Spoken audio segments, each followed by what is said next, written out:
Buenas tardes, al micrófono León Weinstein desde Los Ángeles, California. La reunión Trump-Zelensky-Putin. La sensación del momento es la declaración de Peskov sobre la disposición de Putin para reunirse con Trump y Zelensky para negociaciones directas. Al mismo tiempo, dijo Peskov, esta reunión debe prepararse cuidadosamente. Hablemos de esto, hablemos de la inestable situación de China y por qué la esperanza de Rusia en la protección de China puede resultar ser una esperanza o un sueño engañado. Bueno, naturalmente recordaremos el efecto de los aranceles en la economía de los Estados Unidos de América. Y por ahora todavía habrá más. Por supuesto, claro, la cereza del pastel al final. Y gracias, por cierto, por escribir comentarios tan agradables. Intento estar a la altura.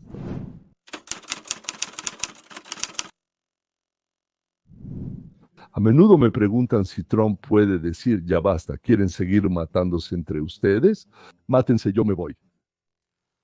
Veamos si él puede, a pesar de haber dicho más de una vez que resolvería este problema, levantar las manos y decir, vivan como quieran o mueran como quieran. Esto es lo que dice el general Kellogg, designado como representante especial del presidente Trump para Ucrania. Creo que le molesta que haya hecho una propuesta bastante razonable y haya llevado una discusión constructiva, pero en respuesta se encontró con tanta irracionalidad que eso realmente me saca de quicio. Eso también me molesta porque, en serio, chicos, ahora tienen una oportunidad que tal vez no vuelva a presentarse. Y si siguen rechazándola, probablemente van a perder una de las últimas buenas oportunidades de intentar detener o terminar con este asunto. Y eso lo irrita mucho. En el centro falta un documento. Trump le pidió a Putin que presentara una propuesta por escrito, pero como confirma Kellogg, ese memorándum ruso nunca llegó y Ucrania amenaza con perder la cumbre de paz en Estambul. El lunes, Putin dijo que en el transcurso de la semana les daría el suyo. Lo llamamos memorándum y hasta ahora no lo hemos visto. Los ucranianos no lo han visto. Los estadounidenses no lo han visto. Así que esto solo aumenta la decepción. Cuando el presidente dice, esperen un momento, yo pedí esto, pero aún no lo he recibido. El retraso es asombroso. Kellogg dice que la escala de las pérdidas en ambos lados ha alcanzado niveles no vistos desde la Segunda Guerra Mundial. El número total de heridos y muertos en ambos lados, según las estimaciones más conservadoras, es de aproximadamente 1.200.000. Es una cifra impresionante. Me refiero a que esta es una guerra de escala industrial. Y simplemente me asombra que no se pueda aprovechar esta oportunidad que ha surgido e intentar hacer algo al respecto. Para terminar la guerra, Estados Unidos propone concesiones reales. Kellogg confirma que América está dispuesta a detener la expansión de la OTAN, incluso a garantizar que Ucrania no se una a la alianza, lo que responde a la principal exigencia de Rusia. Decimos, está bien, podemos detener la expansión de la OTAN hasta sus fronteras. Es una cuestión de su seguridad, ¿entiendes? Ellos están preocupados de que Estados Unidos esté justo al lado de ellos y tú dices, está bien, podemos aceptar eso. Eso refleja un cambio en la política de Estados Unidos. Por primera vez, la administración de Trump da a entender públicamente que las puertas de la OTAN están cerradas para Ucrania. Lo hemos dicho repetidamente, hemos dicho que para nosotros la cuestión del ingreso de Ucrania a la OTAN no está en la agenda y probablemente 4 países de la OTAN vetarán esto. Y la situación mundial ha cambiado. Kellogg dice que, a diferencia del primer mandato de Trump, ahora Estados Unidos se enfrenta a un frente unido de adversarios: Rusia, China, Irán y Corea del Norte. En ese entonces, Rusia era independiente. Teníamos un Irán independiente, teníamos una Corea del Norte independiente. Y ahora todos ellos están juntos, tienen acuerdos conjuntos, y eso es lo que más nos preocupa. Los riesgos de escalada están aumentando. Kellogg confirma que las fuerzas norcoreanas ya están en Ucrania y advierte que, según los compromisos contractuales, Rusia podría verse involucrada en futuros conflictos en la península de Corea. Porque los norcoreanos están luchando ahora en Ucrania, y si los chinos invaden Taiwán o los norcoreanos avanzan hacia el sur, de repente los rusos tendrán la obligación de entrar en combate del lado de Corea del Norte. Podrías encontrar soldados rusos luchando en la península de Corea. ¿Y realmente quieres encontrarte en esa situación? Y creo que nadie quiere eso. Kellogg revela que el presidente Trump advirtió personalmente a Putin: o cumples o pierdes el apoyo de Estados Unidos. Y hay una línea roja. Si él cree que lo están usando y que no hay esperanza de progreso, básicamente dice, con esto nosotros hemos terminado. Europa. Ahora es su problema. De aquí en adelante ustedes solos. Teniendo en cuenta que, según estimaciones, cada semana mueren alrededor de 5.000 personas. Las negociaciones de paz de Estambul están en peligro de fracasar. Las próximas 72 horas podrían decidir el futuro de esta guerra. ¿Y se quedarán los Estados Unidos en la mesa de negociaciones o se irán definitivamente? Este fue el resumen. 827,000 suscriptores. Creo que lo que dijo Kellogg resume bastante bien la actitud de la Casa Blanca hacia los acontecimientos en Europa del Este. Ambas partes son poco realistas, ambas partes no están listas para detener las acciones militares. Rusia, que comenzó esta guerra horrible en la que ya han muerto. Por el lado centroamericano hay alrededor de 1.200.000 personas. Más de 10 millones de personas han sido desplazadas en Ucrania, algunas dentro del país y otras fuera de él. Pero Rusia considera que le conviene continuar. Ellos solo ven cosas positivas al final de la guerra y solo ven acontecimientos positivos en la continuación de la guerra. Esto es la ocupación de una parte de Ucrania, mayor de la que tienen ahora, o la ocupación de toda Ucrania. Y mientras no vean aspectos negativos en la continuación de la destrucción de Ucrania. No creo que Trump deje el tema del fin de la guerra. Él simplemente puede dejar de participar activamente en las negociaciones. Pero incluso si es así, lenta pero inevitablemente comenzarán sanciones serias contra Rusia, como el proyecto de ley de Graham y Blumenthal sobre 500% de aranceles aduaneros para todos los países que compran petróleo, gas y uranio a Rusia. No es tan fácil de hacer. Para que quede claro, señores, Estados Unidos no puede implementar esta ley de inmediato. Necesitamos al menos 2 o 3 meses. Eso probablemente es muy optimista, firmar acuerdos comerciales con la Unión Europea, Japón, Corea del Sur, Vietnam, Camboya, Australia e India, y también con algunos otros socios importantes. Posiblemente después de eso, Estados Unidos podrá aprobar esta ley que nos obligará a imponer 500% de aranceles, es decir, de facto es un embargo, eso está claro para todos. Sí, sobre los productos de China, que compra petróleo de Rusia, es el mayor comprador de petróleo ruso. Y asegurar a otro comprador de los portadores de energía rusos, la India, suministros de otras fuentes. Es decir, por ejemplo, alcanzar acuerdos con Arabia Saudita, Emiratos y Qatar, entre otros.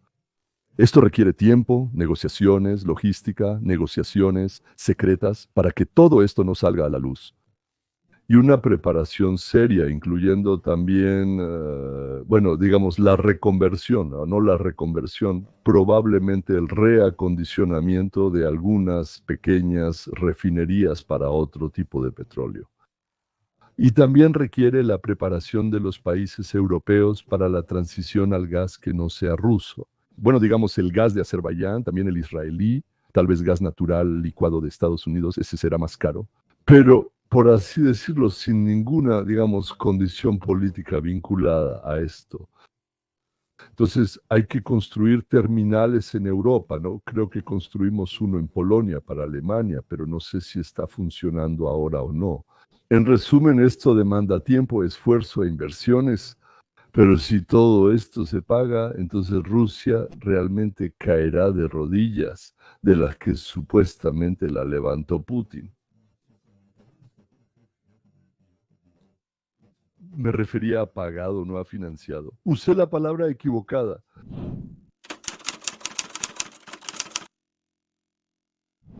Agencia de Noticias India Hindustán. Gracias. Vladimir Putin propone una reunión de 3 días con Trump y Zelensky. Vladimir Putin propuso una reunión con Trump y Zelensky en la que los 3 líderes de Estado podrían discutir cara a cara las posibilidades de poner fin a la guerra. Continuará la conversación. ¿Significa esto que Rusia quiere algo más que una parte de Ucrania y que por eso quiere que Trump esté presente allí? No me refiero a territorios, sino a la participación en la política mundial, a estar en el escenario global. No me refiero a territorios, sino a la participación en la política y economía mundial. Tal vez la inteligencia rusa informó sobre los problemas en China y que China no es la elección correcta para Rusia. Putin, dijo Peskov, está dispuesto a continuar con el formato de Estambul, pero con una representación más amplia. Rusia y Ucrania, según el Kremlin, deben presentar memorandos sobre lo que quieren, en qué condiciones y, con base en ellos, se llevarán a cabo las negociaciones.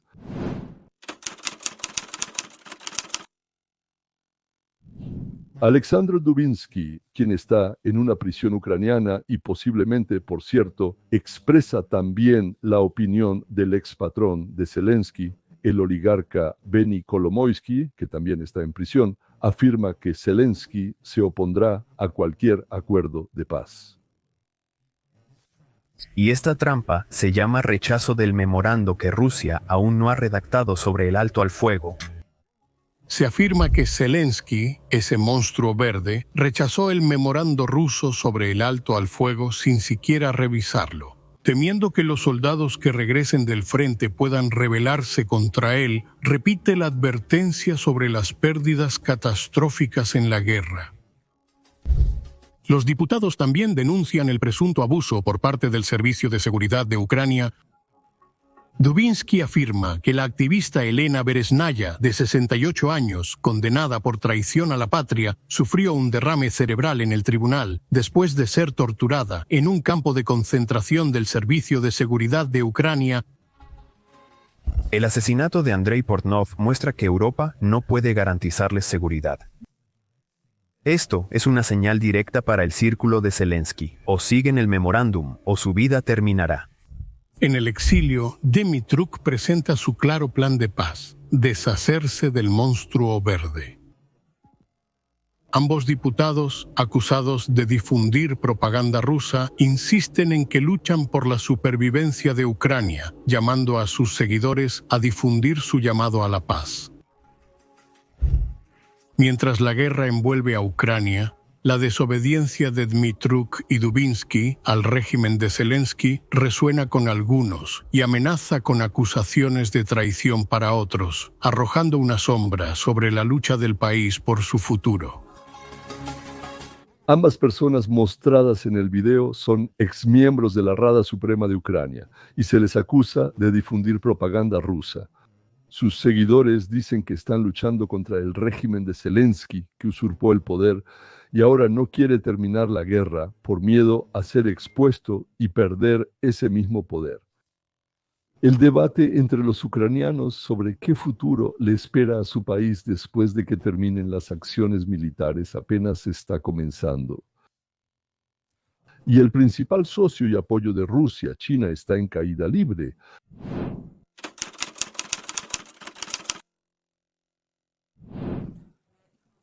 En China, el crecimiento económico enfrenta dificultades, con un 4.9% en el tercer trimestre. Evergrande en China, el lento colapso del desarrollador inmobiliario más endeudado del mundo. Qué pena que hace 3 años no supiera lo que les contaré ahora.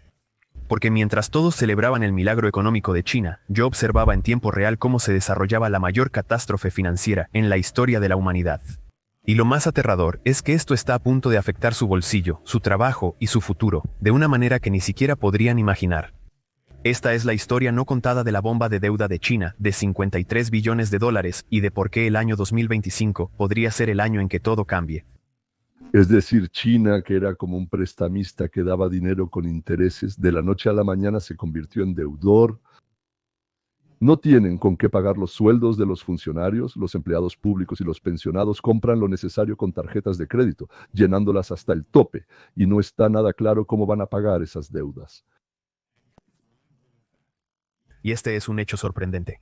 En China se han construido entre 60 y 80 millones de departamentos vacíos suficientes para alojar a toda la población del Reino Unido.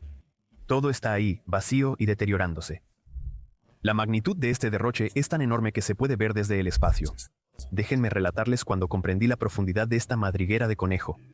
El año pasado estudié oportunidades de inversión en infraestructura china.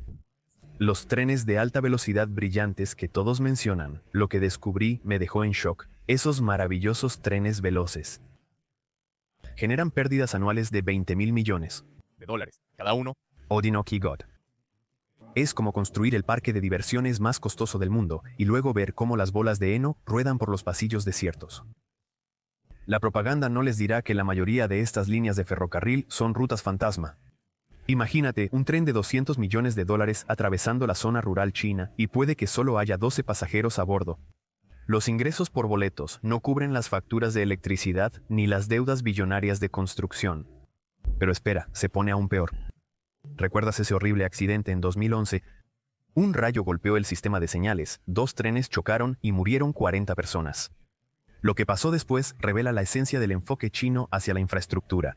Una casa de naipes, como en una película de desastres, cuando el héroe descubre que el edificio supuestamente indestructible está hecho de papel y pegamento. Pero esto no es Hollywood, es la realidad, y ese edificio representa la segunda economía mundial. Permítanme sorprenderlos con la situación actual del mercado inmobiliario. Imaginen que ambos se declararon en bancarrota el mismo día. Eso es exactamente lo que sucedió cuando colapsaron los gigantes del sector inmobiliario chino. Una compañía debía $300.000 millones más que el Producto Interno Bruto de la mayoría de los países. Como el Partido Comunista escribe en los informes lo que quiere, eso es lo que ponen. Muchas deudas simplemente no se muestran, se llaman deudas ocultas. China produce el 28% de la producción industrial mundial. Tu smartphone, laptop y ese auto eléctrico que piensas comprar. Es muy probable que los componentes clave provengan de fábricas en China. Cuando la crisis de deuda en China obliga a las fábricas a cerrar, tus gastos de vida aumentan.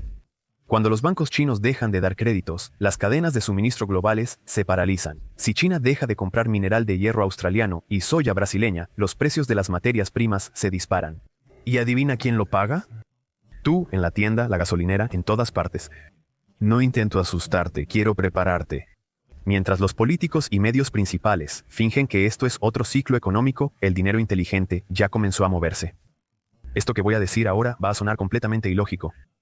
La crisis de deuda en China podría ser en realidad lo mejor que le haya pasado alguna vez a la economía mundial. Lo sé, suena una locura, pero escúchenme.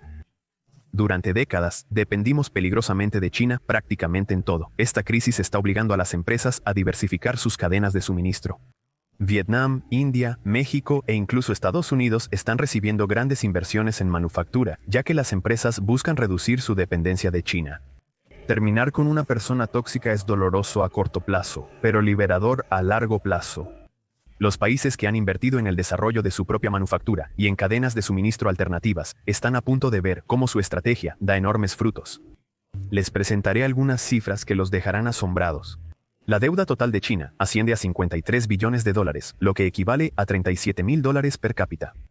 La deuda por las vías férreas de alta velocidad es de $1 billón y continúa aumentando. Departamentos vacíos que valen billones de dólares y no generan ingresos. La deuda de los gobiernos locales es de $9 billones, ocultos de las estadísticas oficiales. Para comparar, toda la deuda pública de Estados Unidos es de $33 billones. La deuda de China es casi el doble, aunque su economía es menor que la estadounidense. Pero esto es lo que da más miedo de todo. Los bancos chinos ahora son tan vulnerables que el gobierno tuvo que inyectar $68.000 millones solo para mantenerlos a flote en el año 2025. Esto no indica fortaleza, sino un intento desesperado de prevenir un colapso financiero. Es decir, quienes suministraban recursos naturales a China ya no podrán venderlos y los inversionistas en China no podrán recuperar sus inversiones. Y los países en desarrollo a los que Chongguo les prestó mucho dinero y empezó a construirles carreteras, plantas eléctricas, puertos y aeródromos, también a crédito, tampoco podrán terminar esas obras ni pagar sus deudas. Pero ahora nos interesa Rosilla. Si Chongguo reduce a la mitad sus compras de petróleo a Rosilla e India acepta la propuesta de los Estados Unidos y toma a los proveedores que le llevemos, eso será un colapso para la economía rusa. Como hemos mencionado antes, el país depende principalmente de los recursos que exporta. Antes era armamento para Rosilla, pero ahora, como entenderán, lo necesita para sí misma. Parece que en Moscú empezaron a entender que apostaron por un caballo cojo. Y mientras Trump está dispuesto, por la paz en Ucrania, a levantar las sanciones a Rosilla, reconocer Crim y, al parecer, también aceptar, de facto, la ocupación temporal de Rosilla por Rosilla, lo que Ucrania ya ha perdido, lo que en Ucrania ya está ocupado por las tropas rusas. Entonces creo que ellos decidieron como mínimo no dejar pasar esta oportunidad. Puede que intenten jugar a dos bandos. Todavía esperan que Estados Unidos devuelva a Rusia al mundo de los aceptados, lo cual de hecho los ucranianos no pueden soportar moralmente de ninguna manera. Pero esa es la decisión de Ucrania. Pero aceptar la impunidad de Putin a cambio de las vidas de miles de jóvenes ucranianos. No sé si los habitantes de Ucrania podrán elegir la vida de sus hijos a cambio de la impunidad del enemigo. Me temo que no podrán. Bueno, probablemente ya se estén preguntando, ¿no? ¿Y dónde está la cereza? La cereza, aquí está.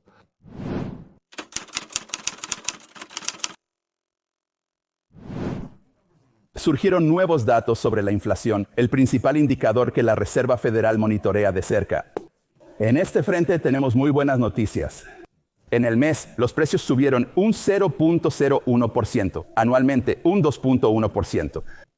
Este es el nivel mínimo en 7 meses y el que la Reserva Federal quiere ver. Normalmente buscan un 2%, ahora están ligeramente por encima de eso. Normalmente la Reserva Federal lo habría señalado, pero creo que hoy no lo harán, porque todavía queda mucho por delante, en particular las tarifas. Y muchos economistas creen que esto todavía es la calma antes de la tormenta y que al final veremos un aumento de precios provocado por las tarifas. Actualmente esto no se aprecia en su totalidad, pero es justo lo previsto. También en esta masa, este conjunto de datos también incluye los nuevos indicadores del déficit comercial publicados hoy. Y solo escuchen, ese tristemente famoso déficit comercial de $1 billón que Trump tanto quiere corregir, el mes pasado se redujo a la mitad. ¿Eso no te lo puedes inventar? Esta es la mayor reducción del déficit comercial en un solo mes en toda la historia de las observaciones, y todo esto gracias a la política arancelaria de Trump. Miren, el último indicador, por supuesto, es muy importante para esta administración. Este es el balance comercial que se esperaba con un déficit de menos 143 mil millones, pero el indicador real resultó ser mucho menor, menos 87 mil millones. Y ahora esto sigue al indicador de 163, que fue recalculado a 160 mil millones en negativo. El peor resultado desde que se empezaron a recopilar estadísticas en 1989. Y luego lo redujimos a la mitad hasta 87.6, 87,6. Este será el nivel más bajo y realmente necesito volver atrás, pero 87.6 es el nivel más bajo. Desde septiembre de 2023, sí, desde septiembre de 2023. Y esto realmente subraya cuánto ha cambiado el movimiento de bienes y servicios debido a varios temas relacionados con las tarifas. Entonces, ¿por qué? ¿Cómo sucedió esto después de décadas de vivir con un déficit comercial de más de $2 billones al año? ¿Cómo se logró reducirlo a la mitad en solo un mes? Tras la liberación, el 5 de abril de 1985, los principales comerciantes, los socios, comenzaron negociaciones con el equipo comercial de Trump. Muchos de ellos, pero no todos. Pero muchos aceptaron reducir temporalmente sus tarifas sobre los productos estadounidenses a cero como muestra de negociaciones de buena fe. No todos, solo algunos países como Canadá y la Unión Europea, que se consideran nuestros aliados más cercanos. Probablemente no hace falta explicarlo, todo está claro, pero no puedo evitar alegrarme y presumir un poco Vayan, vean los podcasts de todos los canales en ruso, las entrevistas con especialistas y charlatanes de Mi Campanario, que nos pronosticaban inflación, pero esta disminuyó a niveles previos al coronavirus durante la presidencia de Trump. Nos pronosticaban paros en la producción, escasez al alza, que la deuda del país se cuadruplicaría. ¿Y dónde está todo eso?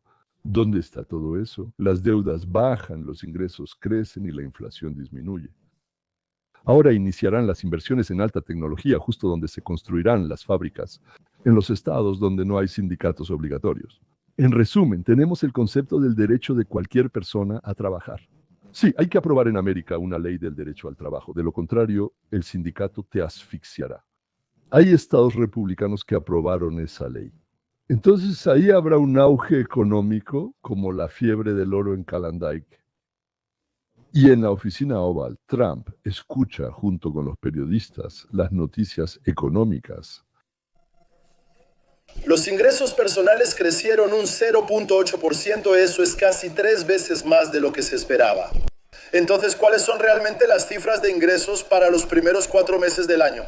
Son simplemente asombrosas, realmente son destacadas. Me refiero quiero decir, podría volver y mirar los primeros 4 meses de muchos años diferentes, realmente son cifras muy sólidas.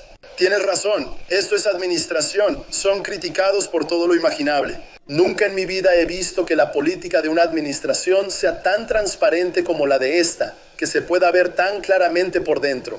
¿Por qué no? Ya sabes, dar el crédito cuando se lo merece. Yo también. Los ingresos realmente están creciendo rápidamente. Señores, eso fue ni más ni menos como... Yo lo dije. Como analista, nunca en mi vida he visto nada parecido a lo que hace el presidente Trump y su administración. Por mi parte, damas y caballeros, agrego que vivo fuera de la Unión de Repúblicas Socialistas Soviéticas y he estado siguiendo la política durante más de 50 años, para ser exacto, 52 años. Y nada parecido.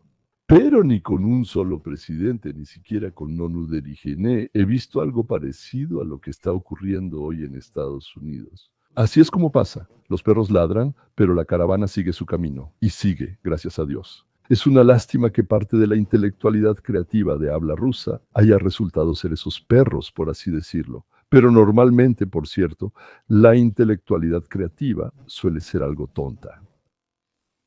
Que Dios te haya dado voz y garganta no implica que también te haya otorgado inteligencia. Por cierto, los físicos y matemáticos a menudo son tan idiotas en la vida real que no sabes si reír o llorar. Y por cierto, así es como los llaman. Intelectuales parciales o porciones de intelectuales. En inglés lo sé exactamente, pero nunca lo he traducido al ruso. Confío en que los intelectuales parciales, físicos y geógrafos se basan en hechos y lógica, lo que los define como tales. No solo son personas leídas, sino expertos bien informados en su campo. Pero en la vida social, si una señora dijo algo, entonces él lo repite. Bueno, una señora lo dijo, chisme.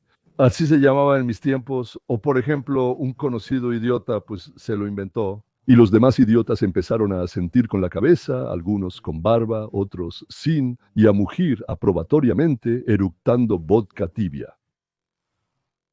A estos medio cuartos intelectuales los odio más que a nadie. La chusma es simple. Eructó, bebió cerveza, sopló la espuma, se rascó los huevos. Le dijo a todo el mundo, idiotas, volvió a eructar y se fue a dormir. Y estos creen que son la casta superior, ni siquiera se dan cuenta de que son ridículos. Siempre andan en su propio círculo cerrado, por eso nadie, como se dice, se burla de ellos. O algo así en ruso, ya ni recuerdo. Por lo general, nadie se ríe de ellos, solo se miran y asienten entre sí y confirman lo intelectuales que son y lo que son los ausentes. Entonces, eso es lo que significa su charla privada y ellos no son tan intelectuales. Creo que la mayoría de los físicos y matemáticos ni siquiera nos imaginamos, y también los médicos, por cierto, e ingenieros, y no quiero decir más maestros. Eso no lo dije, me lo guardé, lo pensé para mis adentros. Ellos en realidad no saben qué es pensar, no saben qué es pensar. Ellos creen, ellos consideran. Pensar es un concepto que usamos constantemente en la vida, sin tener nada en mente realmente. Todos hablamos de libertad, pero ¿qué es realmente? Nadie lo comprende del todo, o más bien cada uno lo interpreta a su manera. Y por eso Muhammad luchó por la libertad y Ayn Rand luchó por la libertad. ¿Creen que fue por la misma razón o por razones diferentes? En general, estos que son intelectuales, ellos pueden leer, memorizar y luego recordarlo rápidamente. Y ellos piensan que eso es pensar. Está bien, no importa, no es mi asunto enseñarles correctamente. Eso es todo.